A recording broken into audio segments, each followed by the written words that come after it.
नमस्कार, स्वागत है आपका। और इस समय आज हम फिर पहुंचे हैं झांसी में। और झांसी में जैसे मैं आपको पहले भी आपको रूबरू करवाया था, झांसी ललितपुर लोकसभा सीट कांग्रेस के प्रत्याशी प्रदीप जैन आदित्य, जो कि शायद पर्चे के मोहताज भी नहीं, और एक बार फिर हम आपको रूबरू करवाना चाहेंगे। और बात करें हम अभी इस समय जनता के बीचों बीच जा रहे हो, क्या कुछ रुझान जनता में देखने को मिला, किनके क्या प्रति देखा जा रहा है, क्या क्या समस्या लोग लेकर अपनी बताते हुए भी देखे जा रहे हैं। जी स्वागत है जी। अभी आप ललितपुर गए बीच में, और वहाँ पे आप बीचों बीच भी गए लोगों के, तो क्या कुछ देखा आपने भी जा रहे हैं? जनता चुनाव लड़ी, जनता के मन में है कि बदलाव हो जी।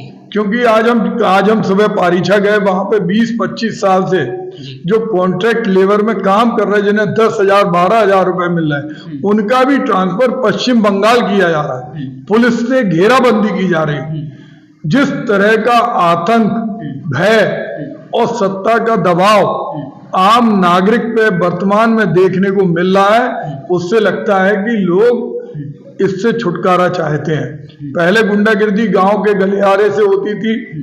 एक कोई टपोरी बदमाश गली का गुंडा हुआ करता था और शहर के अंदर बदमाशी करता था, और लोग उससे परेशान होकर शहर के मौजूद लोगों के पास जाते थे, पुलिस के पास जाते थे और उससे छुटकारा दिलाने की बात करते थे। लेकिन आज तो दिल्ली से गुंडागिर्दी हो रही। जिस तरह की गुंडागिर्दी का आलम देश की राजधानी दिल्ली से है, प्रदेश की राजधानी लखनऊ से है, उससे आज जनता छुटकारा चाहती है। अच्छा, विपक्ष कहता है कि जनता तक हमने पानी पहुंचाने का काम किया, गरीबों को आवास देने का काम किया, शौच के लिए शौचालय देने का काम किया है, सड़कें दम तोड़ा करती थी, सड़कें बनवाने का काम किया है, सफाई व्यवस्था पर जोर दिया जा रहा है। तो अब क्या देखा जा रहा है क्षेत्रों में अगर बात करें? मैंने बुंदेलखंड के कम से कम सैकड़ों गांव में भ्रमण किया। अमृत जल योजना इस सदी की सबसे बड़ी भ्रष्टाचार की गंगोत्री है, सबसे बड़ा स्कैम है। किसी गांव के अंदर पानी नहीं आ रहा। हो सकता है 10-5 गांव में आ रहा हो, लेकिन कहीं बीच में पाइप नहीं डले, कहीं पाइप लटक रहा, पैसे कहाँ गए, सड़कें खुदी हुई पड़ी, आदमी ठोकर खा के गिर पड़े, पानी का नामो निशान नहीं है। उसी तरह अगर हम दूसरी योजनाओं को देखें, कोई भी योजनाएं केवल इनकी ऐसी हैं जिसमें आदमी श्वास लेके जी सकता है। उसे 2-4 किलो आटा, गेहूं, चावल दे दिए, लेकिन उसके हाथों को काम नहीं दिया। पुलिस कांस्टेबल जैसी नौकरी 50,000 नियुक्ति के लिए 6.5 लाख लोग ऐसे थे जिन्होंने एम.कॉम, एम.फार्मा, एम.एड, पीएचडी, एमबीए की डिग्री ली थी, और टोटल 65 लाख लोगों ने उसमें आवेदन भरा था। खरबों रुपए सरकार की झोली में डाल दिए, रुपए भी हड़प लिए और रिजल्ट भी नहीं निकला, क्योंकि पेपर लीक हो गया। और पेपर लीक इसलिए करते हैं कि अगले विधानसभा चुनाव तक ये उसको लटकाएंगे, और फिर वो अगले चुनाव में, इनका एक ही लक्ष्य है, चुनाव में युवाओं को एक जुमला दो। आज भी रेलवे का जो सेंट्रल गवर्नमेंट का रिजल्ट है वो 4 साल बाद आया था। तो आज जो नियुक्तियों का मुद्दा है वो एक एक युवा के मन में खटक रहा है, और सब लोग चाहते हैं कि हमारे बेरोजगारी आज इस प्रदेश सरकार की देन है। आज अगर आप घर में सब्जी बना रहे, झाड़ू लगा रहे, सोफा सेट अपना साफ कर रहे हैं, उसको सरकार स्किल डेवलपमेंट में मानती है। और ऐसी सरकार नैतिकता के आधार में इसको सत्ता में रहने का कोई हक नहीं है, जिसके शासनकाल में प्रतिदिन दर्जनों युवा आत्महत्या करते हैं और सैकड़ों युवा डिप्रेशन का शिकार होके इधर उधर भटकते हैं। सुझाव क्या रहेगा? सुझाव बदलाव एक ही चीज है। ये देश जो बाबा साहब भीमराव अंबेडकर के संविधान से चलता है, जिसमें अगर हम देखते हैं कि सुप्रीम कोर्ट ने कभी सेंट्रल गवर्नमेंट को इतनी फटकारें नहीं दी। चंडीगढ़ का मुद्दा हो, बॉन्ड का मुद्दा हो, वर्तमान में इनकम टैक्स का मुद्दा हो, कोई भी मुद्दे में इनकी राय सबसे अलग रहती।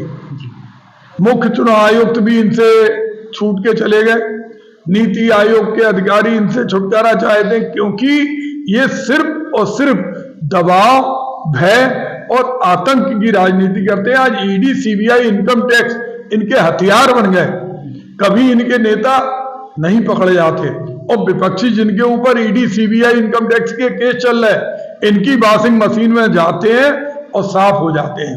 आपकी प्राथमिकताएं क्या रहेंगी? हमारी प्राथमिकता, सबसे प्रमुख प्राथमिकता हमारी रहेगी कि हम बुंदेलखंड राज्य बनवाएं, क्योंकि बुंदेलखंड राज्य हम जब विधायक थे उस समय भी हमने विधानसभा में प्रस्ताव संकल्प दिया, और जब सांसद होकर मंत्री गए उस समय भी हमने प्रयास किया कि दोनों राज्यों से स्वीकृति मिले, लेकिन कोई भी जगह का कोई भी मुख्यमंत्री इस पर सहमत नहीं था, और खास तौर से जो दूसरे दलों के सांसद थे वो भी इससे सहमत नहीं थे, क्योंकि जब तक छोटा राज्य नहीं होगा हमारा विकास हमारे पास नहीं आ सकता।